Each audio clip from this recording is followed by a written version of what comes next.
Aujourd'hui, nous allons parler du stress, qui est une véritable pandémie touchant des millions de personnes chaque année, surtout maintenant avec la crise sanitaire actuelle.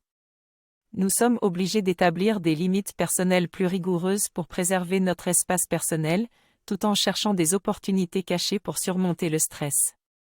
Pour cela, nous pouvons utiliser le modèle multidimensionnel de la résilience interne, qui décrit 6 canaux de ressources: B pour nos croyances et valeurs, A pour l'affection, S pour le social, I pour l'imagination, Q pour l'intelligence émotionnelle et T pour la pensée consciente. Nous devons apprendre à gérer nos émotions, sans les diviser en bonnes ou mauvaises, car toutes les émotions sont utiles, même si certaines peuvent être désagréables. Cela nous permettra de préserver notre énergie et d'augmenter notre efficacité pour surmonter les difficultés de la vie. Je suis en colère car j'ai un parent malade et je me demande si accepter mes sentiments peut vraiment m'aider. Selon les spécialistes, il est important d'accepter nos émotions, mais cela peut être difficile à mettre en pratique. Je pense que nous ne pouvons pas contrôler nos émotions, mais nous pouvons gérer notre réaction face à ces dernières. Accepter ces sentiments et les répéter 3 fois peut aider à augmenter notre niveau de conscience. Pour résoudre un problème, il est important de déterminer ce qui est primaire et secondaire et de poser des questions pour clarifier la situation. Écrire le problème et poser des questions aide à activer différentes parties de notre cortex cérébral et à trouver des solutions.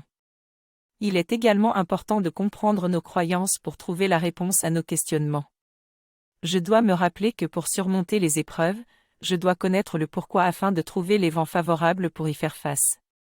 Définir mon propre code de conduite est donc fondamental pour moi. Je dois établir mes priorités, mes valeurs et mes croyances spirituelles pour pouvoir facilement classer toutes les expériences que je vais vivre. Je dois aussi apprendre à demander du soutien et de l'aide quand j'en ai besoin, car les personnes qui m'aiment ne peuvent pas deviner à quel point je suis mal.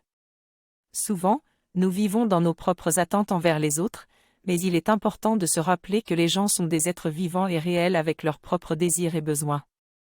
Je dois donc comprendre combien et à qui je suis prêt à donner et comment je peux me protéger pour ne pas perturber mon équilibre interne.